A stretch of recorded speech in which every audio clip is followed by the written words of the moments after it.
नमस्कार, हरी किरण news channel में आपका स्वागत है। हरियाणा के मुख्यमंत्री मनोहर लाल रविवार को सिरसा पहुंचे और राधा स्वामी व्यास के सत्संग कार्यक्रम में शामिल हुए। यहां पर संत गुरिंदर सिंह ढिल्लों से मुलाकात की और संत गुरिंदर सिंह ढिल्लों ने उनका स्वागत किया। इसके बाद मुख्यमंत्री नशा मुक्ति सुधार गृह पहुंचे और वहां पर भर्ती युवकों से मुलाकात की। उन्होंने मौके पर ही जिला प्रशासन को आवश्यक निर्देश दिए और पुलिस की टीम के द्वारा नशे के खिलाफ चलाए जा रहे विशेष अभियान की जानकारी ली। इस अवसर पर मुख्यमंत्री ऑटो मार्केट भी पहुंचे और ऑटो मार्केट के दुकानदारों के हित में अनेक घोषणाएं की। मुख्यमंत्री ने बाबा सरसाईनाथ के नाम पर सिरसा का मेडिकल कॉलेज बनाने की घोषणा की और कहा कि सरकार शीघ्र ही इस पर काम शुरू करेगी। मुख्यमंत्री ने ऑटो मार्केट के दुकानदारों को राहत देते हुए कहा कि दुकानें केवल उन्हीं को वितरित की जाएगी जो इसी सेक्टर से जुड़ा होगा। 1997-98 में जो 70 लाख रुपया ऑटो मार्केट से लिए गए वह ऑटो मार्केट को ब्याज समेत वापस दी जाएगी। इसके अलावा मुख्यमंत्री ने सिरसा में अनेक घोषणाएं की जिनका सिरसावासी दिल खोलकर स्वागत कर रहे हैं। सुनिए मुख्यमंत्री ने क्या कहा।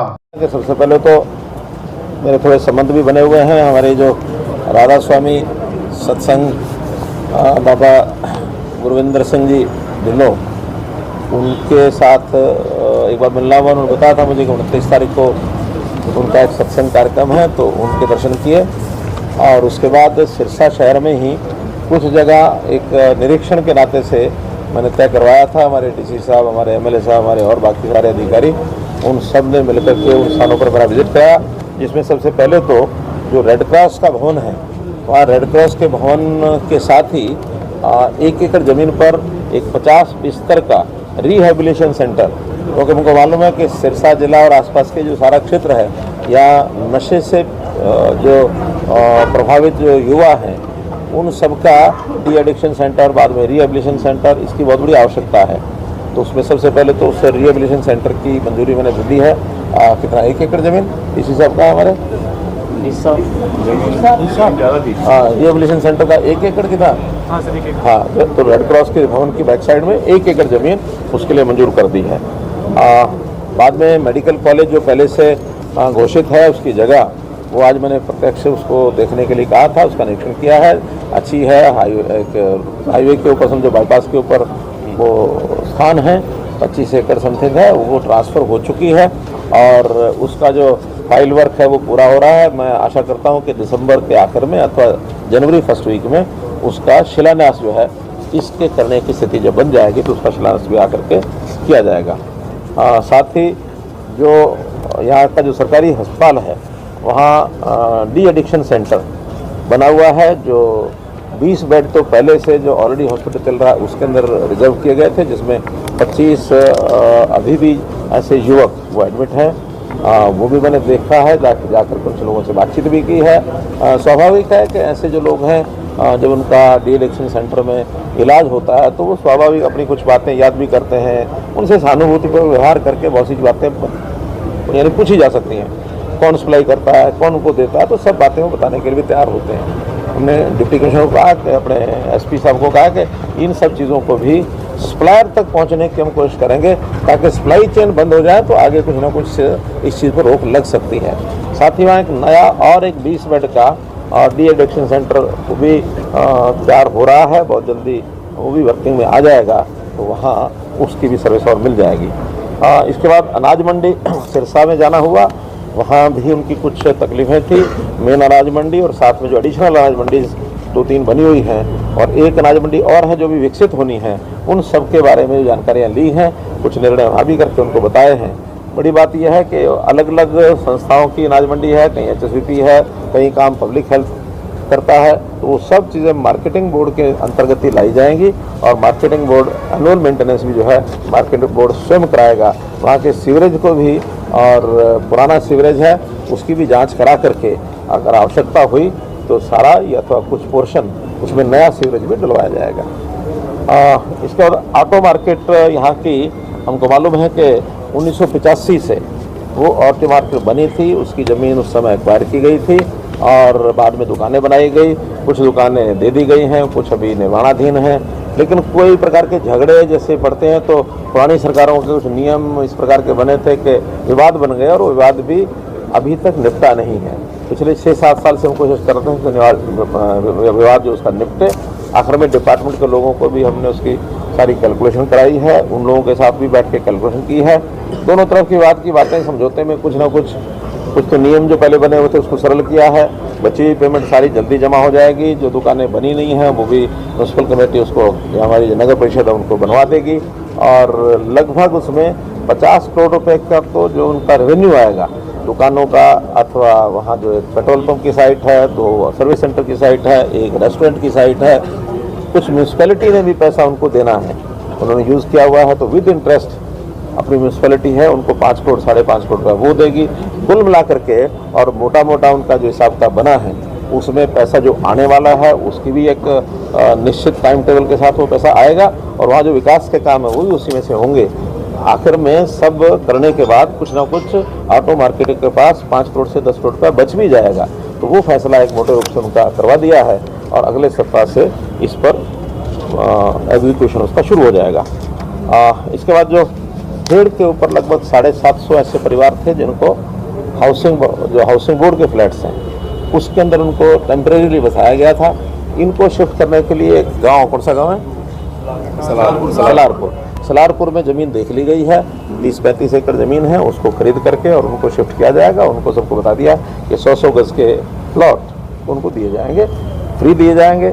उसका पैसा सरकार खर्च करेगी उसको बढ़ाने के लिए और वो अपने आप अगर सक्षम होंगे तो ठीक है, नहीं तो कोई सहायता उनको बैंक से लोन लेकर या और कोई भी की जाएगी ताकि आसानी से वो अपना गुजारे लायक मकान बना सकें। लेकिन 100 गज का प्लॉट उनको वो फ्री दिया जाएगा, ऐसा एक निर्णय वहाँ किया है।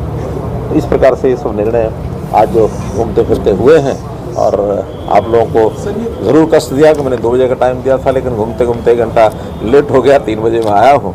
इस नाते से आपको इंसान मुख्यमंत्री थिएटर विस्थापितों की जो बात है सर, जो थिएटर विस्थापितों की सर, तो कोई टाइम पीरियड रखा है कि कब तक सर प्रोसेस में शुरू होगा? अभी तक इनको एक नोड चाहिए था वो नोड आज इनको दे दिया है कि जल्दी से ज़मीन को देखी जा चुकी है, उन किसानों से बातचीत भी हो गई है।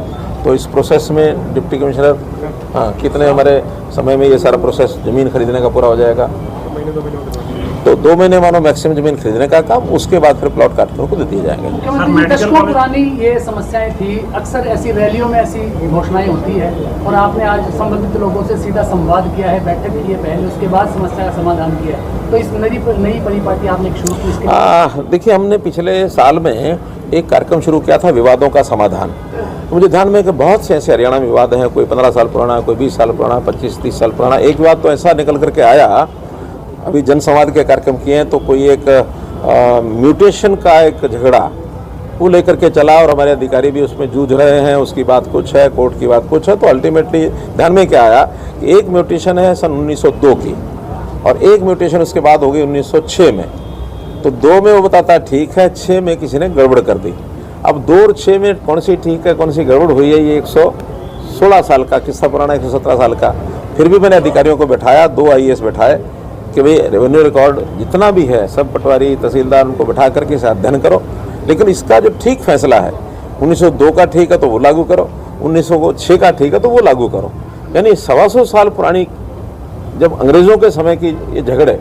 लेकिन मेरे मन में इस बात का संतोष रहता है कि हम उसकी गहराई में जाते हैं और गहराई में तभी जाया जा सकता है जब स्वयं उसमें आप जब हस्तक्षेप करें। स्वयं हस्तक्षेप ना करें तो फिर फाइलें तो आपको पता है, फाइल तो वो उसकी तरफ सरकार देगा, वो उसकी तरफ सरकार देगा, सरकार ये खेलती रहती है।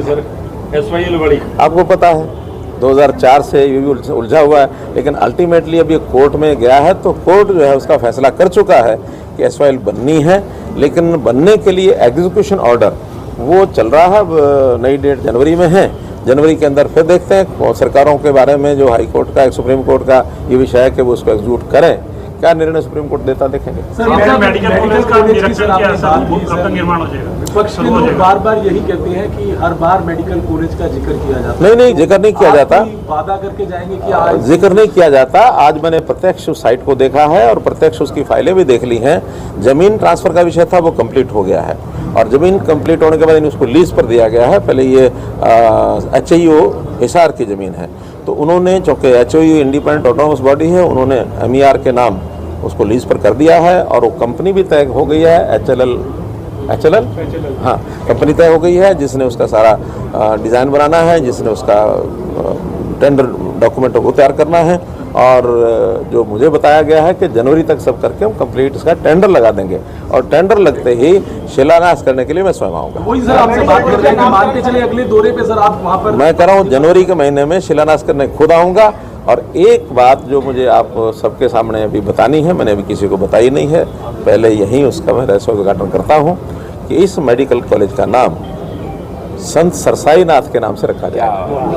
को लेकर काफी सरकार भी गंभीर रही है और सिरसा में खासतौर से मैंने ये गंभीरता कम है क्या? संत सरसाई नाथ का तो यानी इस शहर के बसाने में कोई भूमिका उनकी रही है ना। ये शहर अब उनको संत बाबा सरसाई नाथ के नाम से जाना जाता है, तो बाबा सरसाई नाथ के नाम से इस मेडिकल, और हमने जितने भी ऐसे संस्थान हैं वो सब महापुरुषों के नाम से ही रखे हैं। फतेहाबाद में गुरु रविदास जी के नाम से रखा है, भगवान परशुराम जी के नाम से हमने कैथल में मेडिकल कॉलेज रखा है, यमुनानगर का मेडिकल कॉलेज गुरु तेग बहादुर जी के नाम से रखा है, यूनिवर्सिटीज़ मेडिकल जो यूनिवर्सिटी है वो अपने पंडित दीनदयाल जी उपाध्याय के नाम से रखी है, हमने विश्वकर्मा कौशल विश्वविद्यालय पलवल का वो भगवान विश्वकर्मा के नाम से रखा है, हमने बाप दादा के नाम